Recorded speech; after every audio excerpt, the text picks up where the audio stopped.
Hi, my name is Ella at isa akong entrepreneur. Mayroon na akong mahigit na 10 taong karanasan sa pagnenegosyo. Ang current business namin ngayon ay pagbebenta at pagpaparenta ng mga kids wear. Lahat ng nakikita niyo dito sa likod ko, hindi po akong may gawa niyan. Nagpapatahi at bumibili lang kami ng mga products na ibebenta at ipaparenta. At ngayon, gusto ko namang subukan na manahi. Kaya umorder ako nitong Singer Confidence 7640 Portable Sewing Machine. 17,950 yung price nito ngayon. Pero meron akong nakuhang 900 pesos na voucher sa Lazada, kaya naging 17,050 na lang yung binayaran ko. And we're gonna unbox this portable sewing machine today.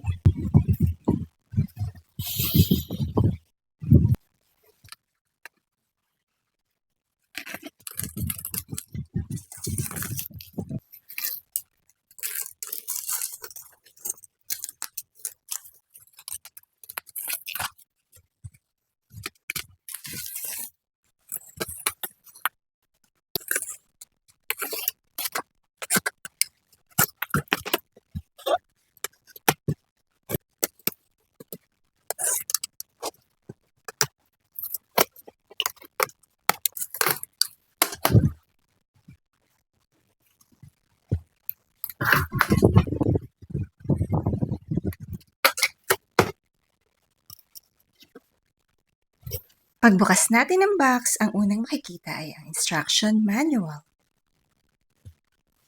Sa ilalim naman nito ay ang stitch pattern chart. Dito makikita yung mga numbers na ilalagay natin sa sewing machine. Yung mga numbers na yon ay may kaakibat na stitch patterns. Itong Confidence ay merong 200 stitches. Meron na rin itong letters and numbers.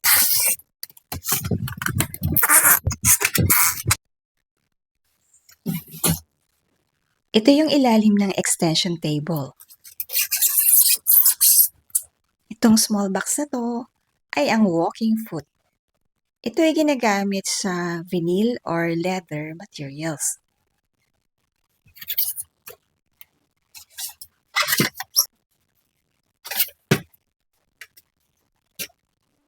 Ito naman yung harap ng extension table. Sa kabilang side, andito naman yung mga accessories. Bubuksan din natin ito mamaya.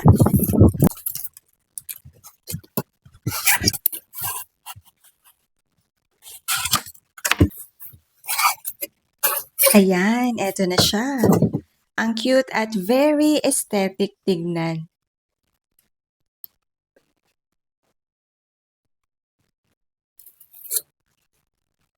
May nakaipit dito sa presser foot na maliit na tela. Ito yung sample ng mga stitches na pwedeng gawin dito sa portable sewing machine. Ang cute ng bobbin case. At ang daling buksan. Ang gandang tignan ng transparent na bobbin at ng bobbin case. Napapanood ko lang to dati sa mga nananahing foreigner sa YouTube. Ito yung mga function buttons. Needle up and down, reverse, stop and start, at saka yung speed control adjustment lever. Dito naman sa kabila yung para sa stitches. Ito naman yung super cute na compartment. Tinatanggal din ito para mas madaling makapanahin ng maliliit na parts ng damit. Try naman nating ikabit yung extension table. Ito naman ay additional space para sa malalaking projects. Meron din itong adjustable na paa. Ito yung foot control na sinasaksak dito sa gilid ng machine. Meron itong 1 to 5 na speed na pwede mo ring i-adjust through the lever.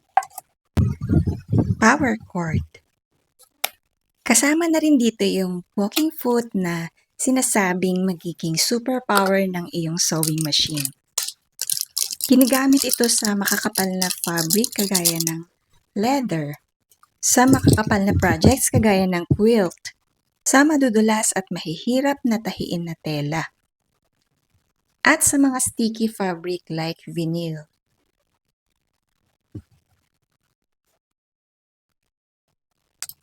Other accessories included are seam ripper and brush, extra needles, buttonhole foot. Ilalagay lang dito yung botones and siya na yung bahalang magtansya kung gaano kalaki yung buttonhole. Spool holders, bobbins, button sewing foot, blind hem foot, spool pin, chart holder, satin stitch foot, zipper foot, L screwdriver, and the last one is the dust cover. And that's it. The unboxing is over. Sa susunod na video naman ay ipapakita ko sa inyo kung paano gamitin itong Singer Confidence at kung ano ba yung mga thoughts ko bilang isang newbie na dressmaker. Kung isa kang mompreneur at aspiring na dressmaker kagaya ko, samahan mo ako sa mga susunod na videos. Please follow and subscribe dito sa channel na to.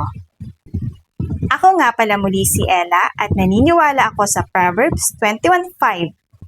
The plans of the diligent leads to profit. Bye-bye!